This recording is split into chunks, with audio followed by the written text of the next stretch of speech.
మంగళం గురుదేవాయ మహనీయ గుణాత్మని సర్వలోకశరణ్యాయ సాధురూపాయ మంగళం సాధురూపాయ మంగళం. సహనావతు సహనౌ భునక్తు సహ వీర్యం కరవావహై తేజస్వినావధీతమస్తు మా విద్విషావహై. ఓం శాంతి శాంతి శాంతి. హరి ఓం తత్సతు.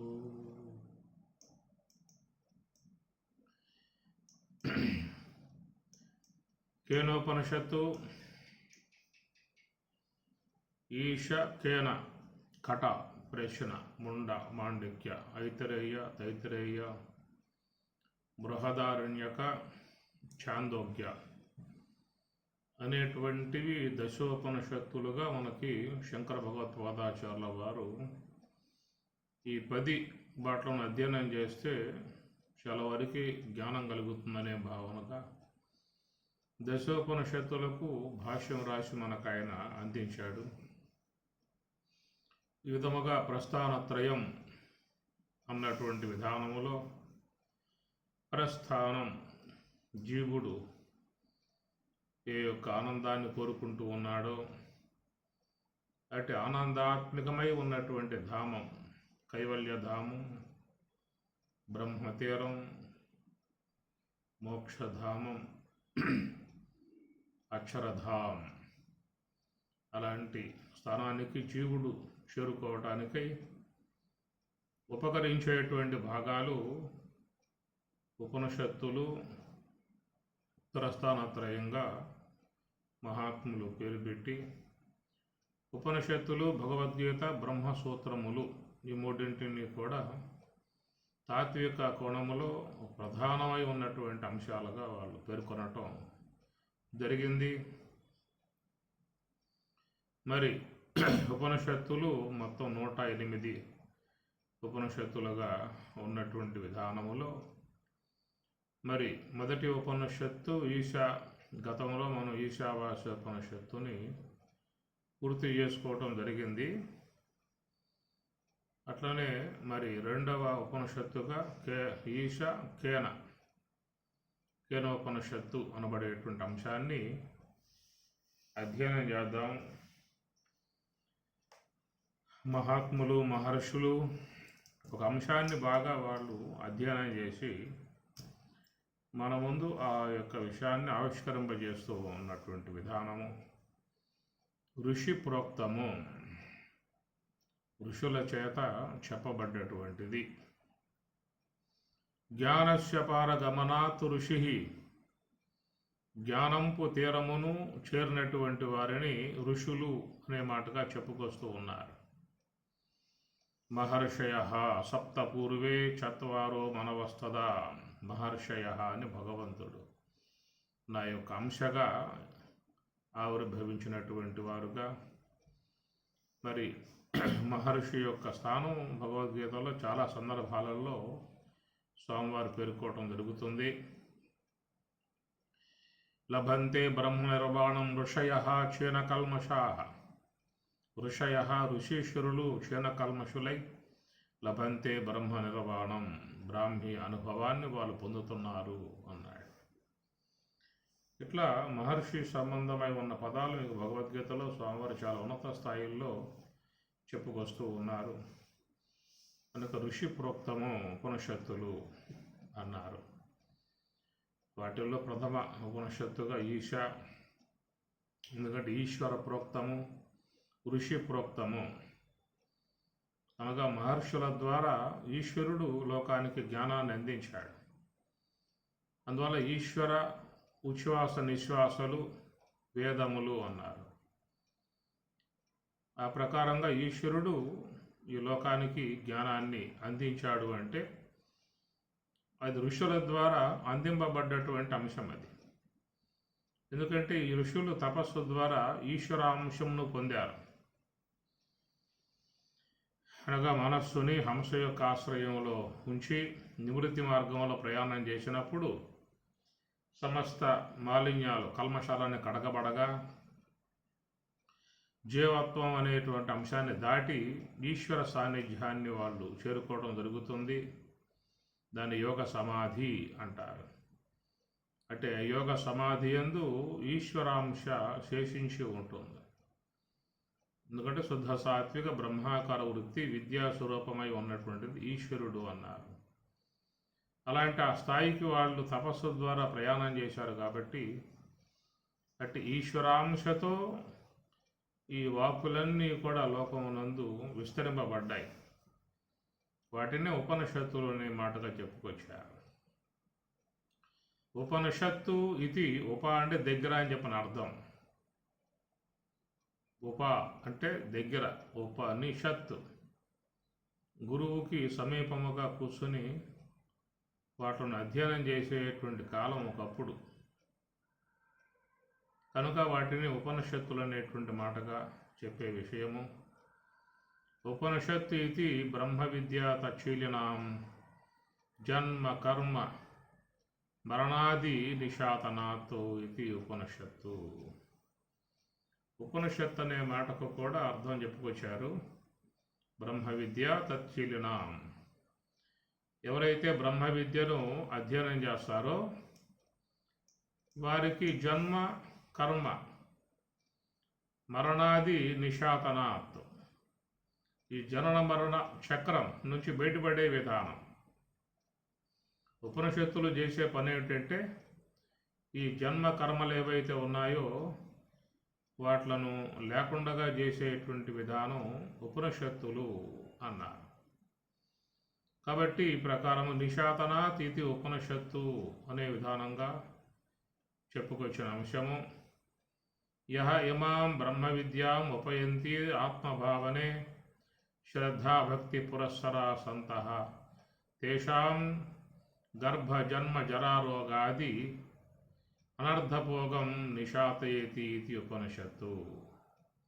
కనుక ఉపనిషత్తుల వల్ల కలిగేటువంటి ప్రయోజనాన్ని ఉద్దేశించి మహాత్ములు మాట్లాడుతూ ఇమాం బ్రహ్మ విద్యాం ఉపయంతి, ఎవరైతే బ్రహ్మ విద్యను ఆశ్రయిస్తారో ఆత్మభావనే శ్రద్ధాభక్తి పురస్సరాహ సంతః, శ్రద్ధాభక్తులు కలిగి ఉన్నటువంటి సంతః సత్పురుషులు తేషాం గర్భజన్మ జరారోగాది అనర్థభోగం, గర్భ జన్మ 9 మాసాలు మరి ఆ గర్భంలో ఉండి నానా ఇబ్బందులు పడాలి. తర్వాత జన్మకు వచ్చిన తర్వాత నానా యాతలను పడేటువంటి విధానం లోకంలో ఉంటుంది. గర్భ జన్మ జర, ఈ జర అనేటువంటిది చాలా దారుణమై ఉన్నటువంటి విధానం. ఈ ముసలితనం అనేది శరీరంలో ప్రవేశించినప్పుడు వాళ్ళు పొందేటువంటి అవస్థలు ఇంత అంతా కాదు. కనుక శరీర అవయవాలు మొత్తం శిథిలమైపోయి శక్తి క్షీణించి అవయవాలు పనిచేసే పరిస్థితి లేకుండా ఇతరుల చేత నిందలు పొందుతూ అనేక బాధలతో గడిపేటువంటి మరి ఈ జర అనేటువంటిది. గర్భ జన్మ జర రోగాది, రెండవది రోగాలు కూడా ఆ యొక్క సమయంలో బాగా ప్రబలి శరీరం మీద దాడి చేస్తూ ఉంటాయి. ఇలాంటి ఈ విధానాలన్నీ కూడా జీవుడు ఈ దేహమును ధరించటం వల్ల అనేక అవస్థలకు గురి కావాల్సిన పరిస్థితి ఉన్నది. కనుక ఈ ప్రకారంగా గర్భ జన్మ జర రోగాది అనర్థభోగం, ఎన్ని అనర్థకాలు కలగజేసేటువంటి విధానము. నిశాతయతి ఉపనిషత్తు మొత్తం కూడా తొలగింపజేయగలిగేటువంటి విధానం ఉపనిషత్తులలో ఉందనేటువంటి మాటగా, ఇట్లా అనేక మరి ఉత్పత్తులతో ఉపనిషత్తులలో ఉన్నటువంటి అంశాలని, వాటి ప్రభావాలను చెప్పుకొస్తున్నటువంటి విధానము. కనుక ఉపనిషత్తులు కొంచెం శ్రద్ధతో మనస్సును పెట్టి అధ్యయనం చేస్తేనే మనకు అవన్నీ అర్థం అవడానికి అవకాశం ఉంటుంది. ఇట్లా మనం గతంలో ఈశా అనేటువంటి అంశాన్ని గురించి అధ్యయనం చేసుకున్నాము. ఈశా అంటే ఈశ్వరుడు, ఈశావాస్యం. మొట్టమొదటిగా ఈశ్వరుని స్మరిస్తూ ఆ మంత్రం కొనసాగుతుంది కాబట్టి దానికి ఈశా అనే పదం పెట్టారు. కాబట్టి ఈశ్వరుణ్ణి ముందుగా ప్రార్థన చేసుకోవాలి. దాన్ని దైవ ప్రార్థన అంటారు. ఎవరైనా ఏ కార్యమైనా ఆరంభం చేసే ముందు భగవంతుని ముందు పెట్టుకుంటారు. భగవంతుని స్మరించుకునే వాళ్ళ కార్యాలను ఆరంభం చేసుకోవటం ఉంటుంది. కాబట్టి ఈ ప్రకారంగా జీవుణ్ణి ఉద్ధారకం చేసేటువంటి అంశములుగా ఉన్నటువంటి ఉపనిషత్తులలో మొదటి ఉపనిషత్తుగా ఈశా అనేదిగా పెట్టుకొచ్చారు.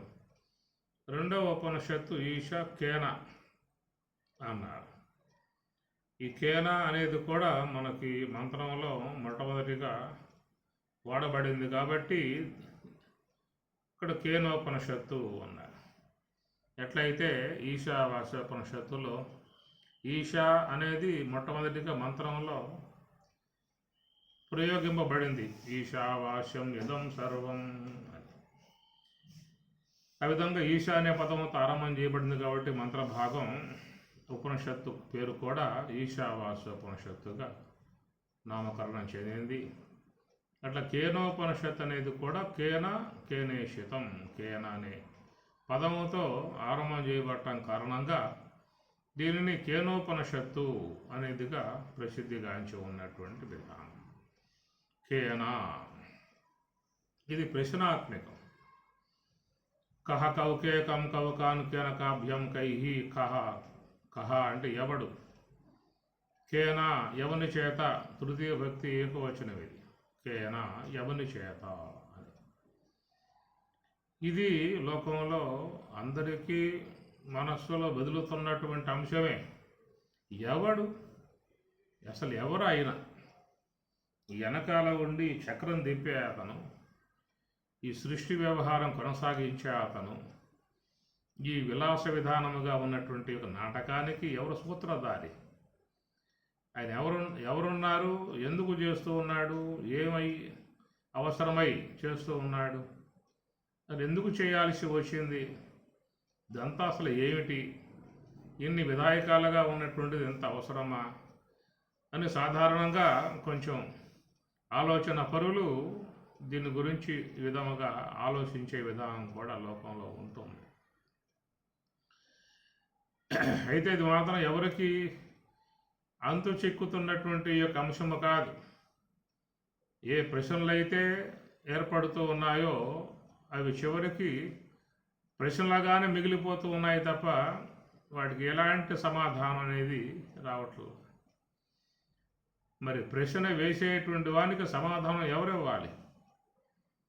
ఆయన మన ముందుకు రాడు, మన కళ్ళ ముందుకు రాడు, మన జవాబు చెప్పే విధానం కూడా చేయడు. అలా జవాబు చెప్పే విధానంగా కనుక పెట్టుకున్నట్లయితే ఎంతమందికి ఎన్ని ప్రశ్నలకు జవాబు చెప్పాలో, ప్రతి ఒక్క వ్యక్తికి కూడా అనేక సందేహాలు, అనేకమైనటువంటి ప్రశ్నలు ఈ సృష్టి వ్యవహారం మీద.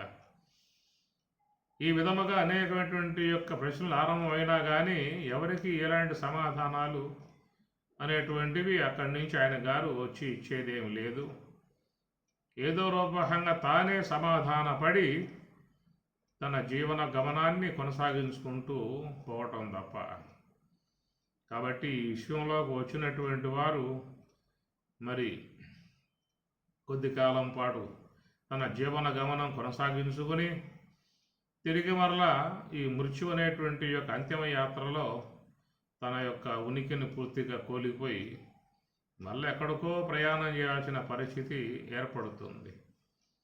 మరి మరణానంతరం ఏం జరుగుతుంది అనేది కూడా ప్రశ్నే. కేనా ఎవని చేత ఏం జరుగుతూ ఉన్నది? ఈ దేహం సాలించి మన కళ్ళ ముందు ఎంతోమంది నిష్క్రమించారు ఈ విశ్వం నుండి. ఆ పోయినటువంటి వారు ఏమి చేస్తూ ఉన్నారు, ఎక్కడ ఉన్నారు, వారి యొక్క ఉనికి ఏమిటి, వాళ్ళ విధానాలు ఏమిటి, వారు ఏమైనా లోకాలంటే ఏమైనా లభ్యమయ్యాయా, లేకపోతే ఆకాశంలో ఖాళీ భాగంలో అవకాశ భాగంలో సంచారం చేస్తూ ఉన్నారా, గాలిలో తిరుగుతూ ఉన్నారా, అట్లా పోయినటువంటి యొక్క వాళ్ళకి మరి ఆలోచనలు అనేటువంటి ఏమైనా ఉంటాయా? మరి వాళ్ళు ఏమైనా పరితాపం చెందే విధానాలు ఏమి ఉంటాయా? ఎందుకంటే మనం జీవితంలో పశ్చాత్తాపాలు చెందుతూ ఉంటాం. అరే ఇది కోల్పోయాము, దీన్ని నష్టపోయాము, వీళ్ళని దూరం చేసుకున్నాము. ఈ విధంగా సాధారణంగా లోకంలో అసూలు కలిగి ఉన్నటువంటి మానవులు ఏదో సందర్భాలలో తన జ్ఞాపకాలు వచ్చినప్పుడు మదన పడతారు, పశ్చాత్తాపడతారు, బాధపడతారు, చింతపడతారు. ఇట్లా చేశానే, అట్లా చేశానే, అట్లా అయ్యింది, ఎట్లా అయ్యింది, ఎందుకు చేయాలి ఈ ప్రకారంగా అనేటువంటి యొక్క ప్రశ్నలు మన కళ్ళ ముందు మెదులుతూ ఉంటాయి. ఇలాంటి ప్రశ్నలు మరి దేహం సాధించిన తర్వాత మరి జీవ పదార్థం అనేది ఒకటి ఉందని చెప్పి అనేదిగా చెబుతూ ఉన్నది. మరి ఉన్నటువంటి వాళ్ళు ఆ దేహం నుంచి నిష్క్రమించిన తర్వాత వాళ్ళకు కూడా ఏమన్నా ఇలాంటి ప్రశ్నలు తలెత్తుతాయా ఏమి? కనుక అది వెనకాల జరుగుతున్నటువంటి అంశాలకు ఎలాంటి సమాధానాలు మన వద్దకు వస్తూ ఉన్నటువంటివి కావు. కనుక కేనేషితం పదతి ప్రేషితం మనః కేన ప్రాణః, ఇది ఎవరనే విషయముగా మరి భగవంతుని విషయంలో ఏర్పడ్డటువంటి ఇక్కడ ప్రశ్న. కానీ మరి మరణానంతరం ఏ యొక్క జీవులైతే ఉన్నాయో అవి శరీరం సాలించిన తర్వాత వాళ్ళ పరిస్థితి ఏమైంది, వాళ్ళు ఎక్కడ ఉన్నారు, ఏ విధముగా వారేం లోకాలను పడేటువంటి వాటిల స్థాయికి ఏం పోయారా, లేకుంటే మన మధ్యలోనే సంచారం చేస్తూ ఉన్నారా? కనుక వారు ఏమన్నా కోరుకుంటూ ఉన్నారా, చింతపడుతూ ఉన్నారా, పశ్చాత్తాపడుతూ ఉన్నారా, బాధపడుతూ ఉన్నారా, ఎలాంటి విధానంగా వాళ్ళు ఉన్నారనేటువంటిది కూడా విచారించేటువంటి వారికి ప్రశ్నలుగానే మిగిలిపోయే విధానం ఉంటుంది.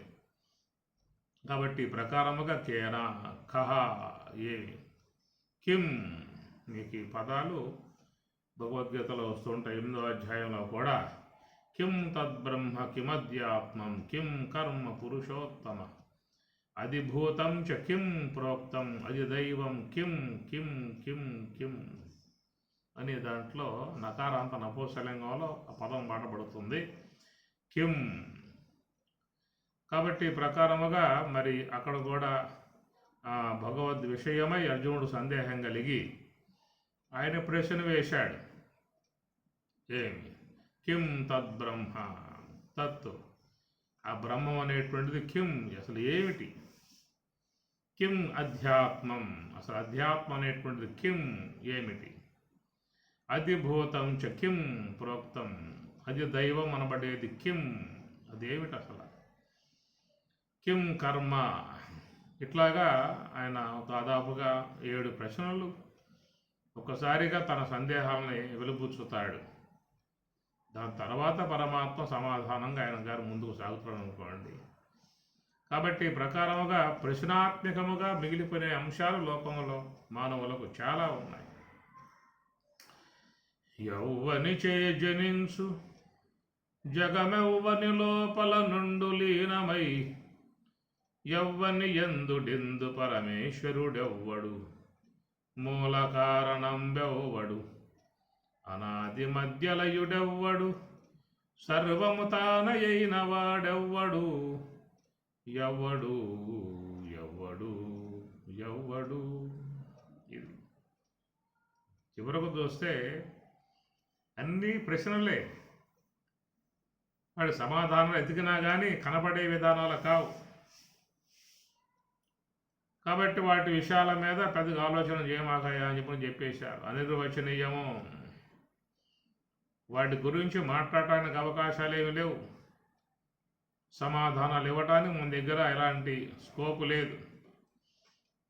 కనుక అసలు ఎవరు చేశారు, ఎందుకు చేశాడు, ఏ కారణంగా చేశాడు, అవన్నీ కూడా ఆయన వచ్చి ఏమన్నా చెప్పగలిగితే అర్థమయ్యే అంశాలే తప్ప లేకుంటే మన ప్రశ్నలుగానే మిగిలిపోయే విధానం ఉంటుందని ఈ ప్రకారంగా మనకి భాగవతాదులలో కూడా వారు అంశాలని మన ముందు పెడుతూ ఉన్నారు.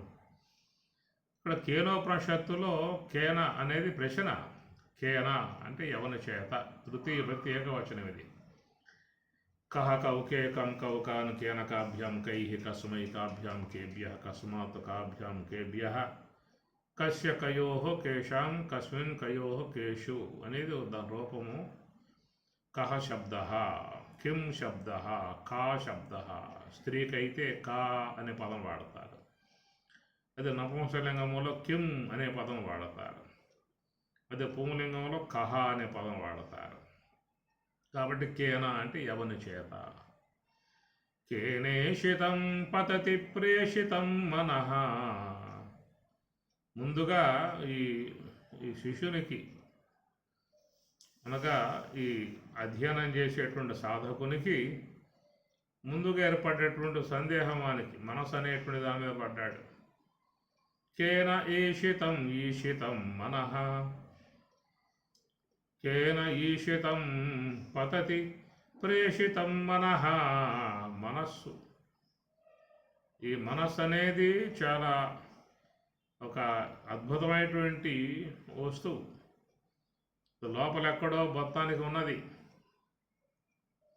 సమస్త వ్యవహారాలకు అది మూలమై ఉన్నది. ఒక మనస్సు గనక దానిది సన్నగిల్లిందా అంటే, ఏమాత్రం కొంచెం శక్తి లోపించిందా అంటే ఏ వ్యవహారములు సవ్యంగా జరిగే అవకాశాలు లేవు. అందువల్ల మనసు అనేది ప్రధానమై ఉన్నటువంటి వస్తువు. దేహం మొత్తం నడిపించే వ్యవహారం అంతా కూడా మనస్సే. జ్ఞానేంద్రియాలు, కర్మేంద్రియాలు ఇవన్నీ కూడా వాటి వాటి పనులలో నిమగ్నం కావటానికి కూడా మనస్సు అనేటువంటి ఆజ్ఞ కలిగితేనే అవి ప్రవర్తించే అవకాశం ఉన్నది. కాబట్టి కేన ఈషితం పతతి ప్రేషితం మనః. అసలు ఎవరి చేత ఈ మనసు అనేది పనిచేస్తూ ఉన్నది అని ప్రశ్న వేస్తున్నాడు. ఇక్కడ గురువు గారిని శిష్యుడు ప్రశ్న వేస్తూ ఉన్నాడు. కనుక ఈ ప్రశ్నతో ఆరంభం చేయబడింది. ఇది కూడా ప్రశ్నోపనిషత్తులాగానే ఈ కేనోపనిషత్తు కూడా శిష్యుని ప్రశ్నతో ఆరంభం చేయబడుతుంది. అయితే దీంట్లో అడిగింది ఎవరు, చెప్పింది ఎవరు అనే అంశాలు మాత్రం ఏముండవు. అది కఠోపనిషత్తులకు పోతే అడిగింది నచికేతసుడు, చెప్పింది యమధర్మరాజు అనేది మనకు కొంత కనబడుతుంది. అట్లా ముండకోపనిషత్తు లాంటివి కూడా అడిగింది ఎవరనే విషయం, చెప్పింది ఎవరనే విషయం కూడా ఉంటుంది. కొన్ని ఉపనిషత్తులలో మరి అలాంటి మనకి వాళ్ళు ఎవరనే విషయం ఏమి కూడా గోచరించదు. శిష్యుడు అడిగాడు, గురువు చెప్పాడు అనే విషయం మాత్రమే వస్తుంది. అందువల్ల ఈ శిష్యుని కలిగిన సందేహం ఏంటని చెప్పనంటే, మనస్సు యొక్క విషయంలో సందేహం కలిగింది. కేనా దేని చేత ఈ మనసుని ప్రవర్తిస్తూ ఉన్నది. ఓ రకంగా కాస్త మనం ఆలోచించినట్లయితే ఈ మనస్సు అనేది ఎంత అద్భుతమై ఉన్నటువంటి శక్తో లోపల ఉన్నటువంటి అంతఃకరణం అని అన్నారు. ఒకే ఒక్క భాగముగా ఈశ్వరుడు నిర్మించాడు, అత్యద్భుతముగా నిర్మించాడు. దాన్ని చూద్దామా కనపడదు, ఏమి దాని గురించి ఏదన్నా ఆరాధిద్దామా అంటే గోచరించదు. అది లేకపోతే ఏ కార్యం కూడా కొనసాగే అవకాశాలు లేవు. ఈ ప్రకారంగా మనసు అనేది ఏమాత్రం కొంచెం కుంటుపడ్డ వ్యవహారం అంతా కూడా అస్తవ్యస్తం అయిపోతుంది. చాలామందిలో ఈ మనస్సు మందకొడిగా ఉంటుంది. మందకొడిగా ఉండటం వల్ల వాళ్ళ వ్యవహారం కూడా చాలా అస్తవ్యస్తంగా ఉంటుంది. ఒకసారి చూడండి, మన జీవన విధానంలో కూడా మనస్సు ఏమాత్రం కొంచెం అది ఉత్సాహం లేక, తన వ్యవహార దక్షత లేక, శక్తిహీనమై అట్లాగిందా అంటే మనం ఏ కార్యాలు చేయలేం, ఎవరితో ఏమీ కూడా మాట్లాడలేం, మాట్లాడడానికి ఇష్టం ఉండదు, వ్యవహారాలకు ఇష్టం ఉండదు. కనుక అన్నీ కూడా బంద్ అయిపోతాయి అన్నమాట. ఈ ప్రకారంగా ఈ మనసు అనేది చాలా గొప్ప ఉన్నతమైనటువంటి యొక్క స్థానముగా భగవంతుడు తయారు చేయబడ్డటువంటిది. అక్కడ సకల జీవులకి కూడా అంతఃకరణం ఉన్నది. అంతః అంటే లోపల, కరణం అంటే పనిముట్టు అనే మాటగా చెప్తారు. కనుక లోపల ఉండి పనిచేసేటువంటి ఒక భాగము. అది 4 పాత్రలు పోషిస్తూ ఉన్నది. అయితే ఇక్కడ మనకి మంత్రంలో ఆయన మనసు అనే పదమే వాడాడు, తర్వాత ప్రాణాన్ని తీసుకున్నాడు, ఆ తర్వాత వాక్కు యొక్క అంశముగా అడిగాడు, ఇకపోతే స్తోత్రము చక్షువు అనేటువంటి యొక్క వాటిల విషయం కూడా ప్రస్తావన మనకి మంత్ర భాగంలో వస్తుంది. ప్రథమముగా మనసు అనేటువంటి యొక్క అంశాన్ని ఆయన గారు మరి తన సందేహాన్ని వెలుబుచ్చుతూ ఉన్నాడు. ఈ మననం చేసేది లోపల మనస్సు అన్నారు. అంతఃకరణం అనగా లోపల ఉండి పనిచేసేది అని అన్నారు. దానికి రూపాలు 4. వృత్తి భేదాన్ని బట్టి మనస్సు అని, బుద్ధి అని, తెలివి అని, చిత్తము అని, అహంకారం, ఇట్లా దానికి రూపాలు 4 అనేటువంటిదిగా వ్యవహరిస్తూ ఉన్నది. సందర్భాన్ని బట్టి తన ఉనికిని మార్చుకుంటూ ఉంటుంది. మార్చుకుని వ్యవహార విధానాలుగా అది పోతూ ఉంటుంది. అసలు అదే నిర్మాణం అనేటువంటి విధానం చూస్తే చాలా ఆశ్చర్యకరం. అదొక్కటి కనుక ఏమాత్రం పనిచేసే విధానం లేకపోయిందా అంటే మానవునికి జీవన విధానమే లేదు. మనం కూడా గమనించుకోవచ్చు. ఒకసారి మనస్సు మందకొడిగా అయిపోయినప్పుడు ఏమి మాట్లాడలేము, ఏ వ్యవహారము చేయలేము, ఉత్సాహంగా ఉండలేము, సంతోషంగా వ్యవహరించలేము.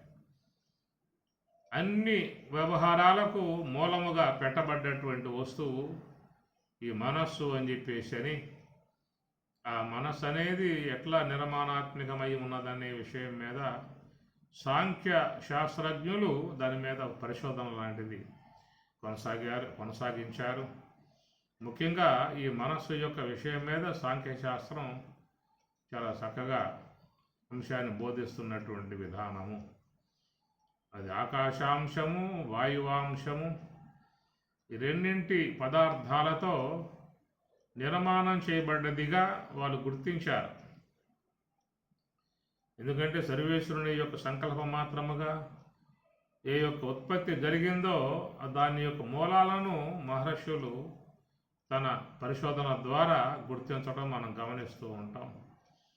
అది ఎట్లా జరిగింది, ఈ మనసు అనేది ఎట్లా ఏర్పడింది, ఏ ఏ పదార్థాల వల్ల నిర్మాణం చేయబడింది అని వాళ్ళు దాని మీద దీర్ఘంగా విచారించి మరి ఆ మనసు అనేది 2 భూత భాగాల నుంచి మనసు అనేది ఏర్పడింది అన్నారు. లోనున్న అంతఃకరణముగా ఉన్నటువంటి భాగాన్ని 2 భూతాంశములుగా అనగా పంచభూతాలు, ఈ పంచభూతాల నుంచే మీకు చూస్తే గోళకాత్మికమై ఉన్న స్థూలదేహం కానీ, ఇంద్రియాత్మికమై ఉన్నటువంటి సూక్ష్మదేహం కానీ, ఈ 2 కూడా పంచభూతాంశములే ప్రధాన కారణంగా ఉంటాయి. దానికి వెనకాల గుణాలు కూడా చేరి ఉన్నాయి. సాత్విక, రాజసిక, తామసిక. వాటి యొక్క ఆవశ్యకత, వాటి యొక్క మరి అవసరం కూడా అక్కడ వ్యవహారాలకు వాటి తోడ్పాటు ఉన్నది. గుణాల తోడ్పాటు ఉన్నది. ఈ ప్రకారంగా ఒక భాగం ఏర్పడిన లోపల దాని అంతఃకరణం అని లోన ఉండి పనిచేస్తున్నటువంటి భాగము అని అది చెప్పుకొచ్చారు. ఈ అంతఃకరణం లోన ఉన్నటువంటి భాగముగా చెప్పబడేటువంటి దానికి నిర్మాణ విధానంగా ఏం చెప్పారు అంటే అది ఆకాశాంశము, వాయువాంశము, 2 పదార్థాలతో నిర్మాణం చేయబడ్డటువంటి వస్తువు. అదే అంతఃకరణం, మనస్సు అన్నారు. మొట్టమొదటిగా దాన్ని మనస్సు అనే పదంతో వాడతారు. దాని తర్వాతే బుద్ధి, చిత్తము, అహంకారం అనే పదాలు మీకు వినపడతాయే కానీ ప్రథమముగా ఉన్నటువంటిది మనస్సు అనేటువంటి భాగాన్ని గురించే మనకు శాస్త్రములు కూడా ఆ విషయం మీదే ప్రస్తావించడం జరిగింది. అనేక ఉపనిషత్తులలో మనస్సు యొక్క భాగాన్ని గురించి ఎక్కువగా మాట్లాడటం జరుగుతూ ఉన్నది. మన ఏవ మనుష్యానాం కారణం బంధమోక్షయో బంధాయ విషయాసక్త ముక్తి నిర్విషయం అని అమృత బిందోపనిషత్తు కూడా ఆ మనస్సు యొక్క అంశం మీదే అది తన యొక్క అభిప్రాయాలని వ్యక్తపరిచింది. ఇట్లా ఉపనిషత్తులు, శంకరాద్వైతము, ఇతర గ్రంథాలు అన్నిటిలో కూడా చాలా వరకు మనస్సు యొక్క సంబంధ ప్రస్తావనే మీకు జరుగుతుంది. ఈ మనసు అనేటువంటి భాగమే ఎక్కువ శాతం మన జీవితంలో వ్యవహార దక్షత కలిగి వ్యవహరిస్తుంది. కనుక మనస్సు అనేటువంటి దాంతో సంబంధం పడి వ్యవహరించే వాళ్ళముగా ఉన్నాం కాబట్టి మానవులు మనో సంబంధ వ్యవహారము కలిగి ఉన్నటువంటి వారు కాబట్టి మానవులు అని కూడా మనకి తెలియబడుతూ ఉన్నది. అయితే మనస్సు మీద మహాత్ములు పరిశోధన చేశారు. అది ఎట్లాగా దాని ఉత్పత్తి విధానము అనేదిగా చూసి ఏ ఏ వస్తువుల యొక్క సంయోగాల చేత ఈ మనసు అనేటువంటి భాగం ఏర్పడింది అని వాళ్ళు విచారిస్తే మరి 2 భూతములు, ఆకాశాంశము, వాయువాంశము, ఈ రెండింటి పదార్థాల కారణంగా మనలో ఉన్నటువంటి అంతఃకరణంగా పిలువబడేటువంటి మనస్సు ఏర్పడింది అన్నారు. అది మనం వాళ్ళు చెప్పినటువంటి యొక్క మాటలను మనం గుడ్డిగా నమ్మాల్సిన అవసరం లేదు. మనం కూడా కొంతవరకు విచారించినట్లయితే వాళ్ళ మాటలలో ఎంతవరకు వాస్తవం ఉన్నదో కూడా తెలియబడే అవకాశం ఉన్నది. ఎందుకంటే మనస్సు అనేటువంటిది 2 భాగాలు అని, వాయువాంశము, ఆకాశాంశము అని. ఈ వాయువు ఏమిటయ్యా అంటే యత్ సంచరతి సవాయు అని ఉత్పత్తి చెప్పారు. వాయువు అంటే ఏమిటి అనే విషయం వచ్చింది. యత్ సంచరతి సహ వాయు, ఏది సంచారం కలిగి ఉంటుందో, చలనం కలిగి ఉంటుందో, ఈ చలనం కలిగి ఉన్నటువంటి విధానమే వాయువు అన్నారు. కాబట్టి వాయువులు ఎప్పుడూ కూడా కదలికలు ఉంటాయి, నిలకడగా ఉండేటువంటిది కాదు. కదలికలు కలిగి ఉన్నటువంటి విధానము వాయువు. కదలిక లేకుండా ఉన్నది ఏదైనా ఉందా అంటే అది దాని పంచభూతాలలో ఆకాశం ఒకటే. మిగతావన్నీ కూడా కదలికలు కలిగి ఉన్నాయి. వాయువు, అగ్ని, జలము, పృథివీ ఇవన్నీ కూడా కదలిక కలిగి ఉన్నటువంటి విధానము. దానికి శాస్త్రజ్ఞులు చెప్పే మాట ఏంటంటే ఇవన్నీ కూడా పరమాణువులై ఉన్నాయి కాబట్టి, పరమాణాత్మకముగా ఉన్నాయి కాబట్టి వారు కదలికలు ఉన్నాయని చెప్పి అన్నారు. కనుక వాయువు పరమాణువులతో చేరి ఉన్నది, అగ్ని పరమాణువులతో చేరి ఉన్నది, జలము పరమాణువులతో చేరి ఉన్నది, పృథివీ కూడా పరమాణువులో చేరి ఉంది కాబట్టి కదలికలు ఉన్నాయి. కనుక వాయువులో కదలికలు, అగ్నిలో కదలికలు, జలములో కదలికలు, పృథివీలో కదలికలు. ఈ కదలటం అనే విధానం లేకుండా ఉన్నది ఏమిటంటే ఆకాశము అన్నారు. దాంట్లో ఏ కదలిక ఉండదు. ఆకాశాన్ని గురించి కూడా మనకు ఉత్తర గీతలో స్వామి చెప్పిన మాట, ఆకాశో వ్యవకాశశ్చ ఆకాశం వ్యాపితం చయతు ఆకాశస్య గుణశబ్దః నిశ్శబ్దో బ్రహ్మముచ్యతే. ఆకాశానికి బ్రహ్మమునకు ఉన్నటువంటి తేడా చివరిలో చెప్తారు. ఈ ఆకాశం యొక్క లక్షణం ఏమిటని చెప్పానంటే ఆకాశ వ్యవకాశస్య, ఆకాశం అనేది అవకాశం ఇచ్చేదిగా ఉన్నది. అవకాశం అంటే నువ్వు ఎంత లెక్క ఆకాశంలో సంచరించినా కానీ ఇంక అది నీకు పోవటానికి ఆ స్పేసు ఇంకా మిగిలే ఉంటుంది.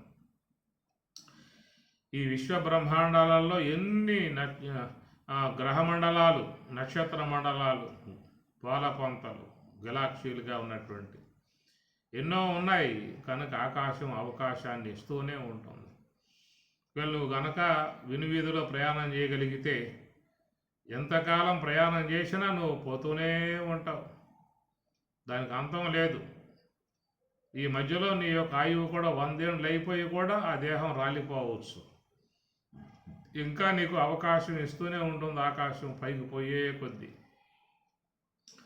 మన దృష్టికి అందేటువంటి కొన్ని లక్షల కోట్ల నక్షత్రాల ఏ ఒక గుంపు సమూహం ఉన్నదో ఈ మొత్తం కూడా ఆకాశంలోనే ఉన్నాయి. అలాగా అవకాశాన్ని ఇవ్వగలిగేటువంటి విధానం ఆకాశంలో ఉన్నది. అలాంటి ఆ పదార్థాన్ని నిర్మాణం చేసినటువంటి సర్వేశ్వరుడు ఆయనంత గొప్పవాడు. పట్టుకుంటే చిక్కదు, చూద్దామా కనబడదు. ఎంత ప్రయాణం చేసినా అవకాశం ఇస్తూనే ఉంటుంది. అంతటి విధానముగా చేతికి అందకుండగా, కంటికి గోచరించకుండగా విశాల విధానం కలిగి ఉన్నటువంటి భౌతిక పదార్థాన్ని ఏ దాని ద్వారా నిర్మాణం చేశాడో అనేటువంటిది కూడా ప్రశ్నాత్మకమే. ఆకాశం లేదా అంటే ఆకాశం ఉన్నది. ఆ ఉన్న ఆకాశం కంటికి గోచరిస్తుందని కంటికి గోచరించేది కాదు.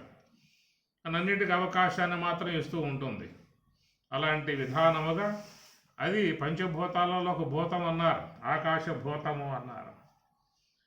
ఎందుకన్నారు భూతము అంటే భవతీతి భూతం, పుట్టింది కాబట్టి భూతం అన్నారు. ఏ తస్మాదాత్మన ఆకాశ సంభూత ఆకాశాద్వాయు వాయో అగ్ని అగ్నే ఆపః అద్య పృథివీ పృథివ్యాం ఓషధయ. ఇది మనకు తైత్రీయములో చెప్తున్నటువంటి అంశము. ఏ తస్మాదాత్మన ఆకాశ సంభూత, ఆత్మ నుండి బ్రహ్మము నుండి ఈ ఆకాశం అనేటువంటిది ముందుగా ఏర్పడ్డటువంటి వస్తువుగా చెప్పారు. ఆకాశాద్వాయు, ఆకాశము నుండి ఈ వాయువు అనేటువంటిది జనించింది కనుక వాయువు నుండి అగ్ని, ఆ వాయువు నుండి అగ్ని అనేటువంటిది జనించింది. అగ్నే ఆపహ, అగ్ని నుండి ఆపహ జలం అనేది నిర్మాణం చేయబడింది. ఈ ప్రకారంగా ఒక క్రమ విధానముగా ఈ సృష్టి అనేది రావడం చూస్తూ ఉన్నాము. మొట్టమొదటిగా ఉన్నటువంటిది ఆకాశం. అది చాలా విశాలమై ఉన్నాడు. ఆకాశో వ్యవకాశస్య ఆకాశం వ్యాపితం చేయతో ఆకాశస్య గుణశబ్ద. అంటే అవకాశం కలగజేసేది వ్యాపకమై ఉన్నటువంటిది. దాని యందు శబ్దం అనబడేటువంటి గుణముగా చెప్పుకొచ్చారు. శబ్ద గుణం ఆకాశముది. ఆకాశం అనే ద్రవ్యం అది భౌతిక ద్రవ్యం, దాన్ని వ్యావహారిక ద్రవ్యం అన్నారు. పారమార్థికం బ్రహ్మముగా చెప్పేమాట ఆకాశాన్ని భౌతికములో చేర్చారు. అనగా పంచభూతాత్మికములు భౌతికము అన్న. అలాంటి ఆకాశము అనేటువంటిది అంశముతో, రెండవది వాయువు అనేటువంటి అంశముతో నిర్మాణం చేయబడ్డటువంటి వస్తువే మనస్సు. అది కాబట్టి మనస్సు అనేది ఒక్కొక్కరు ఒక్కొక్క రకంగా నిర్మాణం చేయబడదు. ఈ విశ్వంలో ఎంతమంది ఉన్నారు, ఎన్ని జీవులు ఉన్నాయో అందరిలో కూడా అంతఃకరణం ఉండాలి. మనము కళ్ళ ముందు గోచరించేటువంటి జీవులు ఎన్నైతే ఉన్నాయో, పశువులు, పక్షులు, గోవులు, ఏనుగులు, వీటిల్లో కూడా మనసు అనేటువంటి యొక్క వస్తువే ప్రధానం. దాంతోనే వాటి వ్యవహారం కూడా ఉన్నది. నిర్మాణాత్మకముగా ఉన్న విధానములో అన్ని జీవులకు ఒకే పదార్థము నుండి నిర్మాణం చేయబడి ఇచ్చినటువంటి విధానం. నీలో ఉన్న మనస్సు వేరే వేరే పదార్థాలతో, నాలో ఉన్న మనస్సు వేరే వేరే పదార్థాలతో ఇట్లాగా నిర్మాణమైన విధానం కాదు. సకల జీవులలో ఒకే ఒక్క మరి అంతఃకరణాలు, ఎవరి అంతఃకరణం వాళ్ళదే. మళ్ళా అందరి అంతఃకరణాలు ఒకటే అని చెప్పి అంటానికి వీల్లేదు. అందరి మనస్సు ఒకటే అన్నాము అంటే ఇక్కడ వ్యవహారం అనేటువంటి విషయాల మీద చాలా సమస్యలు వచ్చి పడతాయి. ఏ ఒక్కడు ఆలోచించినా అందరికి అదే ఆలోచన రావాలి. ఎవరి మనసులో కామం కలిగినా అందరికి ఆ భావం గోచరించాలి. ఏ ఒక్క వ్యక్తికి కోపావేశం కలిగినా అందరిలో అదే భావన కలగాలి.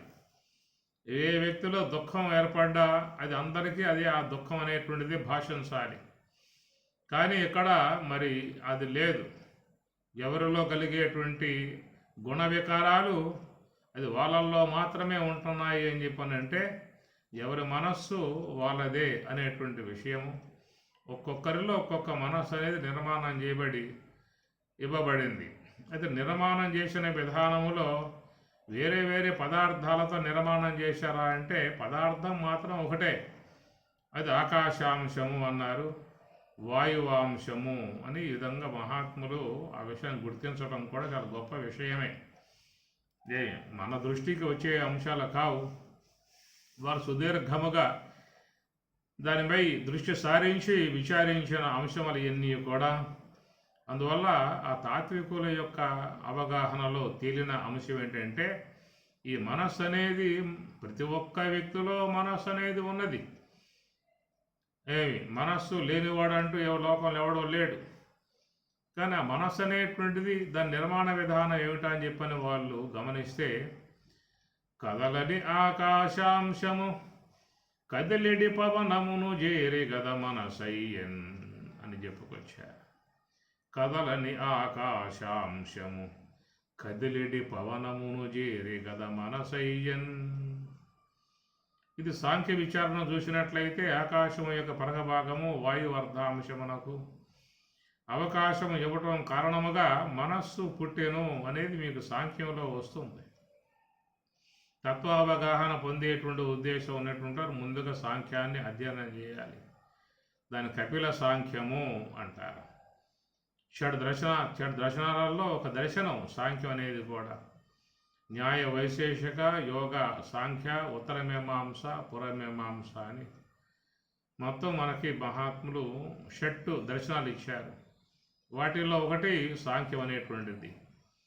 కనుక దాంట్లో ఆ యొక్క సాంఖ్య శాస్త్రంలో ఈ విషయాలన్నిటినీ కూడా వాళ్ళు క్రోడీకరించారు, వివరణాత్మక అంశములుగా బోధించారు. అందుకే సాంఖ్యాన్ని ముందుగా అధ్యయనం చేయమని తత్వజ్ఞులు చెప్పేటువంటి మాట. ఈ ప్రకారంగా ఏమిటయ్యా ఈ మనస్సు అని చెప్పనంటే కదలని ఆకాశాంశము కదిలిడి పవనమును చేరి గద మనసయ్యన్ అన్న. ఇది ప్రతి ఒక్క వ్యక్తిలో ఉన్న మనస్సు ఎవడికి తెలియదు. ఎవరు అంత లెక్క ఆలోచన చేసే విధానం ఏమి ఉండదు. ఉన్నదాన్ని ఏదో వాడుకోవటం, సమయానుకూలంగా వ్యవహరించుకోవడం తప్ప అసలు నాలో ఈ మనసు అనేది ఎట్లా ఏర్పడింది, దేనివల్ల ఏర్పడింది, ఏ ఏ పదార్థాల వల్ల ఏర్పడింది, దీని నిర్మాణం ఎవరైనా చేశారా, తనకు తాను ఏర్పడిందా అన్నటువంటి దృక్పథం లోకంలో ఎవరికి ఉంటుంది? అంతలేక ఎవరికి చూసే అంత ఎరుబాటు లేదు, అంత అవసరం కూడా వాళ్ళకి లేదు. ఉన్నదాన్ని వాడుకుంటూ పోతూ ఉండటమే తప్ప దాని గురించిన ఆలోచన ఎవరికి కూడా రాదు. కానీ మహాత్ములు ఆ విషయాన్ని గురించి వాళ్ళు విచారించారు. ఈ మనసు అనేటువంటి యొక్క వస్తువు యొక్క నిర్మాణం ఏ విధంగా జరిగింది అని విచారిస్తే వాళ్ళకు గోచరించిన అంశం ఏంటంటే ఆకాశాంశము, వాయువాంశము ఈ రెండింటి పదార్థాల ద్వారా ఈ అంతఃకరణముగా పిలువబడేటువంటి మనస్సు అనబడేటువంటి వస్తువు నిర్మాణం చేయబడింది అన్నారు. అందువల్ల ఈ మనస్సు అనేటువంటి దాంట్లో రెండు అంశాలు చేరి ఉన్నాయి. ఒకటి ఆకాశాంశము చేరి ఉన్నది, రెండవది వాయువాంశము చేరి ఉన్నది. అందువల్ల ఈ మనస్సు అనేటువంటి దాన్ని గమనించినట్లయితే దాంట్లో ఎప్పుడు కదలికలు కలిగి ఉంటుంది.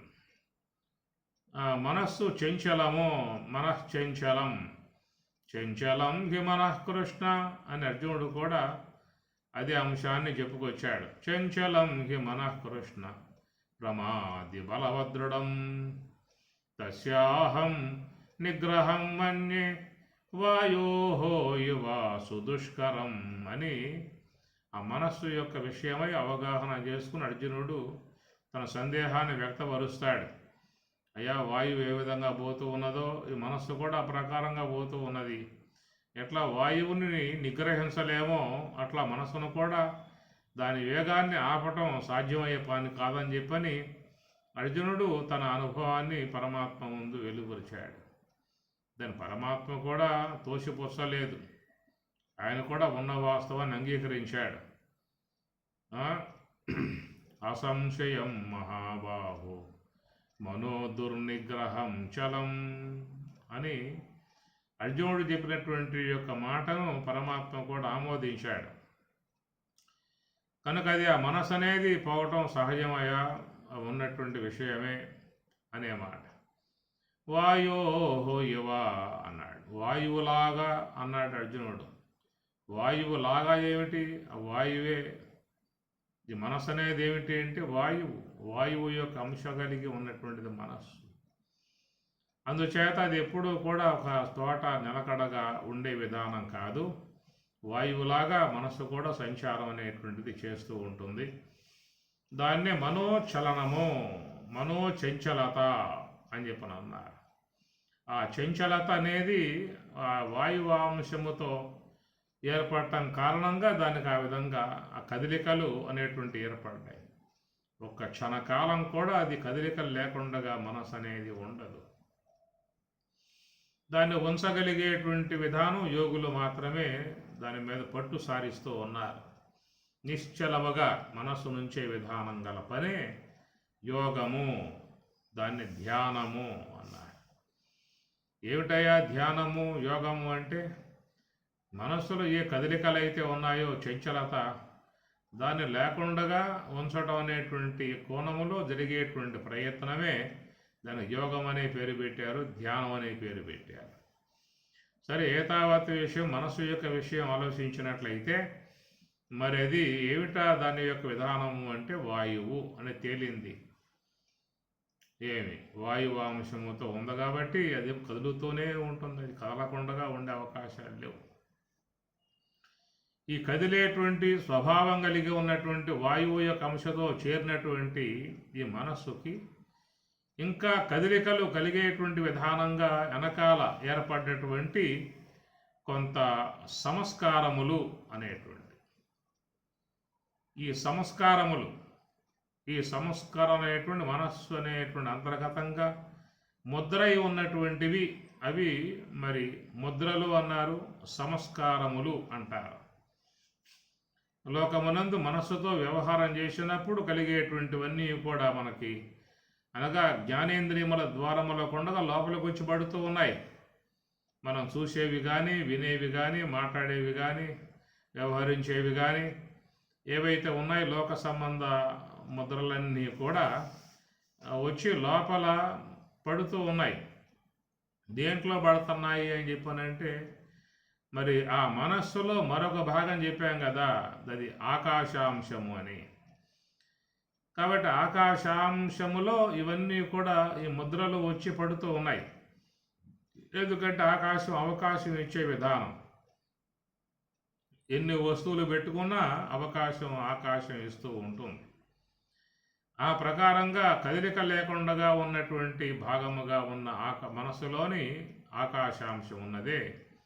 ఆ ఆకాశాంశములో మన వ్యవహారము యొక్క సంబంధమై ఉన్నటువంటి గుర్తులు అన్నీ కూడా ఆ ఆకాశాంశముగు మనస్సు యొక్క భాగములో అవి చేరి ముద్రవుతూ ఉన్నాయి. అవి సంస్కారములుగా చెప్పుకొచ్చారు. మనసులో పడ్డ సంస్కారములు, ముద్రలు. దాంట్లో ప్రింట్ అయినటువంటి యొక్క ముద్రలు అవి అట్లాగే ఉంటాయి. సందర్భం వచ్చినప్పుడు అవి మళ్ళీ మనకి అభివ్యక్తం అవుతూ ఉంటాయి. చిన్నతనము నుండి మనం ఎక్కడెక్కడ ఏ దాయకాలుగా వ్యవహరించామో ఒకసారి మనం కనుక మనసును వెనక్కి తిప్పామంటే మొత్తం చూసుకోవచ్చు. చిన్నతనము నుంచి మనం ఏ స్కూల్లో చదువుకున్నాము, ఏ యొక్క గ్రామంలో చదువుకున్నాము, ఏ కాలేజీలో చదువుకున్నాము, ఎక్కడ మరి జాబ్ చేశామో, ఎవరెవరితో అనుబంధాలు ఏర్పడ్డాయో, ఇవన్నీ కూడా ఒక్కొక్కటే మనం చూసుకున్నట్లయితే ఇనప బీరువాలో పెట్టినటువంటి యొక్క ధనములాగా, డబ్బులాగా, బంగారపు వస్తువుల్లాగా ఆ తలుపు తెరవగానే నీకు అన్నీ లోపల కనపడతాయి. అవన్నీ లోపల మరి ముద్ర అవుతూ ఉన్నాయి. ఎక్కడ అవుతున్నాయి అంటే అది ఆకాశాంశము. మనస్సులో ఒక ఆకాశాంశం అనేది ఉన్నది. అవకాశం ఇచ్చేటువంటి యొక్క ఆకాశాంశం ఉన్నది. దాంట్లో ఇవన్నీ కూడా ముద్ర అవుతూ ఉన్నాయని చెప్పేసి అని. అందువల్ల నువ్వు ఎన్ని ముద్రలు పెట్టుకున్నా కానీ దాంట్లో ఇంకా ఖాళీ భాగమే ఉంటుంది. ఎన్ని వచ్చి పడ్డా కానీ నిండేది కాదు. ఎట్లయితే ఆకాశము నిండదో అలాగా ఈ మనసు అనేది కూడా ఎన్ని జన్మలుగా పెడుతూ ఉన్నామో అవన్నీ కూడా సంచిత కర్మ అనే పేరు పెట్టారు మహాత్ములు. ఈ జన్మలో మనకు వ్యవహారం ద్వారా వచ్చే ముద్ర పడేటువంటివన్నీ కూడా దీనికి ఆగామి కర్మ అనేటువంటి మాట వాడుతూ ఉన్నారు. అనగా చిన్నతనం నుండి ఊహ వచ్చినప్పటి నుంచి ఏ వ్యవహార విధానం కలిగి ఉన్నామో అవన్నీ కూడా వచ్చి మన మనసు లోపల వచ్చి పడ్డాయి, అంతఃకరణంలో పడ్డాయి. అట్లాగా ముద్రలు అతుక్కుపోయాయి, ఆకాశ భాగం అతుక్కుపోయాయి. సందర్భం వచ్చినప్పుడు మళ్ళీ అవి మనకు మనస్సుకి గోచరిస్తూ ఉంటాయి. ఈ ప్రకారంగా ఈ జన్మలో ఈ దేహము ధరించి ఈ జన్మలో చేసిన వ్యవహారం సంబంధమై ఉన్నటువంటి చిట్ట మొత్తం కూడా ప్రోగు మనసులో పడ్డటువంటి యొక్క సమూహానికి ఆగామి కర్మ అని పేరు పెట్టారు. గమ్ అంటే పోవటం, ఆగం అంటే రావటం. వస్తూ ఉందగా మనం ఉదయం లేచి మొదలు మరి పడుకోబోయేదాకా ఏదో కార్యాలు చేస్తూ ఉంటాం. ఇతరులకు ఉపకారం చేయటము, అపకారం చేయటము, మేలు చేయటము, కీడు చేయటము, సహాయపడటము, వాళ్ళని వేధించటము, బాధించటము, దోసుకోవటము, ఏదో కార్యాల ద్వారానే మనకి సమయం అంతా గడిచిపోతూ ఉన్నది. ఉదయం లేచిన కాడి నుంచి మనం అటు హిత కార్యాలు కావచ్చు, అపకార్యాలు కావచ్చు, దోషయుక్తమై ఉన్న కార్యాలు కావచ్చు, ఉపయుక్తమై ఉన్న కార్యాలు కావచ్చు, ఏదో ఒకటి కొన్ని జీవితంలో మనం చేసుకుంటూ పోతూ ఉన్నాం. ఇలాగా ఈ ప్రజెంటు ఈ దేహములో ప్రస్తుతం కలిగి ఉన్నటువంటి యొక్క ఈ దేహం యొక్క వ్యవహారం నుండి మనకు లోపలికి వస్తూ పడుతూ ఉన్నాయి, ముద్రలు పడుతూ ఉన్నాయి. పడ్డాయో కూడా మనం చూసుకోవచ్చు.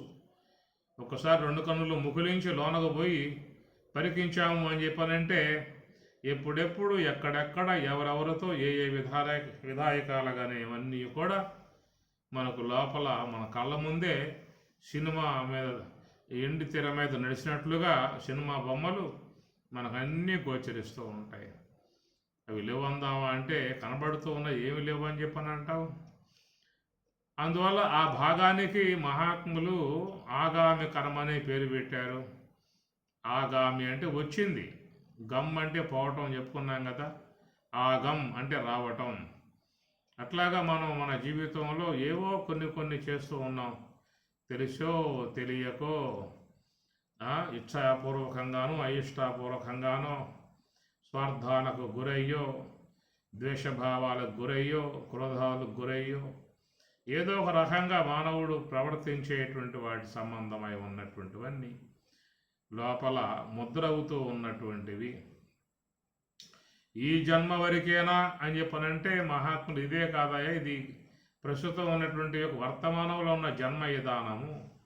ఈ దేహం రాకముందు అనేక దేహాలు గతంలో ధరించి వచ్చావు. అనేక దేహాలలో మరి అనేక కార్యాలను కూడా కొనసాగించావు.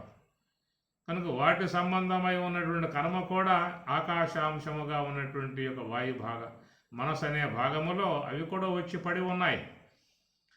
అలాగా అనేక జన్మలుగా పడి ఉన్న ఆ కర్మ అనేటువంటి ఆ రాశికి వాళ్ళు పేరు పెట్టి అది సంచిత కర్మ అనే పేరు పెట్టారు. సంచితం, సం అంటే బాగుగా, చితం అంటే పొంది ఉన్నటువంటి. కాబట్టి అనేక శరీరాలు ధరిస్తూ వస్తున్నటువంటి పరిస్థితి ఈ జీవుడికి ఉన్నదనేదిగా.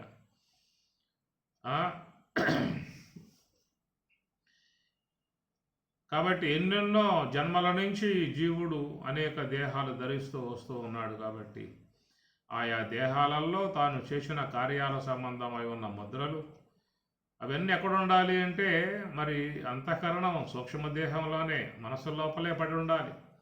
ఎక్కడ పెట్టే అవకాశాలు లేవు. ఎందుకంటే ఆకాశాంశంతో చేయబడిన అంశము కాబట్టి ఆకాశం అనేది అవకాశం ఇస్తుంది. ఎన్ని పెట్టుకున్నా కానీ ఖాళీ దాంట్లో అట్లాగే ఉంటుంది. ఉండి ప్రాణి యుగములు జనిమించు, ప్రాణహాని లేదు ప్రళయమునను, ప్రాణహాని గల్గ బ్రహ్మమే అని వేమనాచార్యుల వారు చెప్పే మాట. ఉండి ఉండి ప్రాణి యుగములు జన్మించు, అనేక యుగాల పర్యంతంగా వస్తూ ఉన్నాడు కాబట్టి అది మరి అనేక జన్మల యొక్క సంబంధం అయినటువంటి కర్మంతా మూటగట్టుకుని దాన్ని ఎక్కడ పెట్టుకుంటున్నాడు అని చెప్పనంటే ఆకాశాంశంతో తయారు చేయబడ్డ వస్తువు ఉంది కాబట్టి ఆకాశానికి అవకాశం ఇచ్చే విధానం ఉన్నది కనుక అట్టి అవకాశాన్ని ఇవ్వగలిగినటువంటి స్థానం కలిగి ఉన్న మనస్సు లోపలే అందరూ పెట్టుకుంటూ వస్తూ ఉన్నారు. కానీ అవి మనకు ప్రజెంట్లో ఉన్నటువంటి ఈ జన్మలో వాటి సంబంధమై ఉన్న ముద్రలు, ఆ సంస్కారముల యొక్క సంబంధమై ఉన్న అనుభవ సంబంధమైన లావాదేవీలు మనకి ఇక్కడ గోచరించే అవకాశం లేదు. గత దేహాలలో చేసిన వ్యవహారం, వాటి సంబంధమై ఉన్న ముద్రలు, సూక్ష్మది మనసు లోపల అవి సంచిత కర్మగా పడి ఉన్నటువంటివి ఈ జన్మలో వాటి యొక్క సంబంధమై ఉన్నటువంటి గుర్తులు, ఎక్కడ ఏం చేశాము, ఏది వ్యవహరించాము, వాటి సంబంధమై ఉన్నటువంటి యొక్క ముద్రలు మనకి జ్ఞాపకానికి వచ్చే విధానంగా కాకుండా ఆయన ఈ జన్మలో ఉన్నటువంటి మాత్రమే నీకు జ్ఞాపకం చేసుకునే అవకాశముగా కూడా నియంత్రణ లోపల జరిగింది కాబట్టి గతంలో ఎక్కడ ఏమిటి, ఏ దేహము, ఏ యొక్క వ్యవహారం, ఏ ఇల్లు, ఏ ఊరు, ఏ గ్రామం, ఏ దైవం మనం పుట్టి వ్యవహరించాం, అవేవి నీకు మస్తిష్కంలో మెదిలే అవకాశాలు లేవు. మొత్తం కొంత మాపు చేసేసాడు. ఈ జన్మలో ఆగామి కర్మగా వచ్చిన ఏదైతే ఉన్నదో అవి ఆగామి కర్మగా వచ్చిన భాగాలే చూసుకోవచ్చేమో కానీ నువ్వు గత జన్మలలోని సంచిత కర్మగా ఉన్నటువంటి భాగాన్ని మాత్రం ముట్టుకునే అవకాశం లేదు.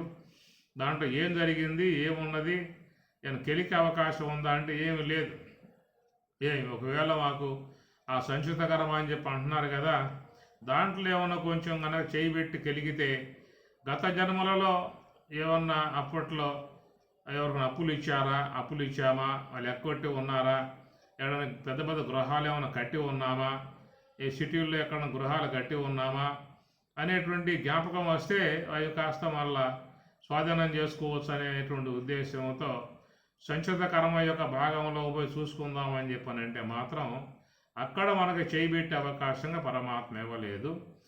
మరి అదేమిటయ్యా అని చెప్పనంటే అది కర్మ సంబంధ రాశిలో చేరి ఉన్నది కాబట్టి అది నీకు రాబోయే దేహాలు ఇవ్వటానికి మాత్రమే ఆ భాగం ఉన్నది. అంతే తప్ప వర్తమాన కాలంలో దేహముతో సంబంధం పడి ఈ దేహములో ఉన్నటువంటి వాళ్ళమై వచ్చినటువంటి యొక్క మరి ఆగామి కర్మగా వచ్చిన భాగాన్ని తిరిగి మరలా దాన్ని వాడుకుంటూ ఉన్నాం. గతంలో ఎవరికో అనుబంధం కలిగి ఉండవచ్చు, అప్పులు ఇచ్చి ఉండవచ్చు, ఎక్కడైనా వస్తువులు పెట్టి ఉండవచ్చు, వేరే బ్యాంకుల్లో జమ చేసి ఉండవచ్చు. ఇవన్నీ కూడా నీకు ఆగామి కర్మ భాగంలో చేరి ఉన్నాయి కాబట్టి అవి మళ్ళీ జ్ఞాపకం చేసుకుంటావు. ఏ బ్యాంకులో పెట్టావు అనే విషయం ఉన్నదో అక్కడ పోయి మళ్ళీ డబ్బు డ్రా చేసుకుంటావు. ఎవరికి అప్పు ఇచ్చానేటువంటి యొక్క భావన నీకు కలుగుతుందో తిరిగి మళ్ళీ అప్పులు తీర్చుకునే విధానం చేసుకుంటూ ఉంటావు. ఈ ప్రకారంగా మన జీవన విధానంలో ఆగామి కర్మ అనేటువంటి భాగాన్ని మళ్ళా దాన్ని తీసుకుని జ్ఞాపకం చేసుకుని వాటి యొక్క సమాచారాలను విచారించుకుని తగు విధంగా వ్యవహరించుకోవడానికి అవకాశాలు ఉన్నాయి. మనం ఈనాడు వ్యవహారం చేస్తున్నామంటే చాలా వరకు ఈ ఆగామి కర్మగా వచ్చినటువంటి యొక్క భాగాలను జ్ఞాపకం చేసుకుని తిరిగి మరలా వాటిలను ఆ ముద్రలను ఆసరాగా చేసుకుని మళ్ళీ వ్యవహరిస్తూ ఉన్నాం.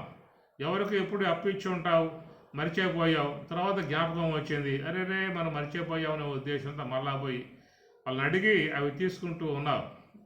ఇట్లాగా ఇవన్నీ కూడా నీకు ఆగామి కర్మగా ఉన్నటువంటి యొక్క భాగాన్ని మళ్ళా నెమర వేసుకుని జ్ఞాపకం చేసుకుని గతంలో ఏం చేశామో, గతంలో ఎవరికి అనుబంధం కలిగి ఉన్నాం, గతంలో ఎక్కడెక్కడ భూములు కొన్నామో, ప్లాట్లు కొన్నామో, ఏ బ్యాంకుల్లో పెట్టామో, ఎవరెవరికి అప్పులు ఇచ్చామో, ఇవన్నీ నీకు ఆగామి కర్మ నుంచి భాగం నుంచి మళ్ళా వాటిని తీసుకొని అవన్నీ కూడా వ్యవహరించే అవకాశాలుగా ఉన్నాయి.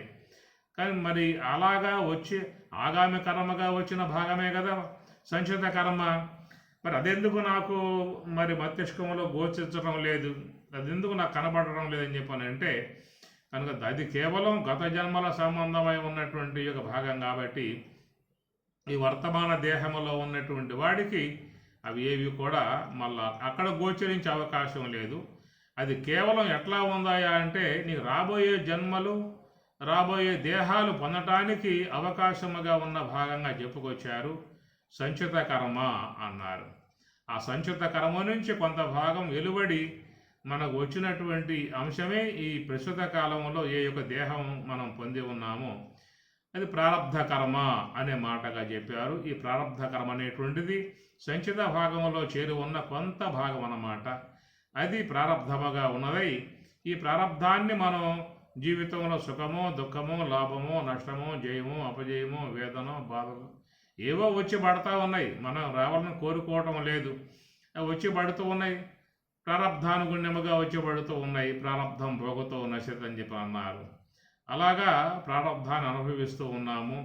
తిరిగి మళ్ళా మరి ఆగామి కర్మ సంపాదించుకుంటూ ఉన్నాం.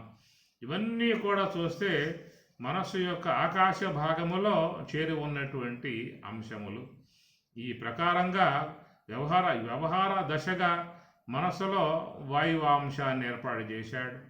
ఆ వ్యవహారం ద్వారా వచ్చినటువంటి యొక్క సంస్కారాలన్నీ నిక్షిప్తం చేసుకోవటానికి ఆకాశం అనేటువంటి యొక్క భాగాన్ని కూడా దానికి ఏర్పాటు చేసి ఈ రెండింటి పదార్థాలతో మిళితం చేసి సిద్ధం చేయబడ్డటువంటి యొక్క వస్తువు ఈ మనస్సు అని చెప్పేసి కొంచెం మనస్సు గురించి కనుక ఆలోచన చేసినట్లయితే మనకు చాలా అంశాలు మహాత్ములు చెప్పినటువంటివి మనకు తెలియబడే అవకాశం ఏర్పడుతుంది.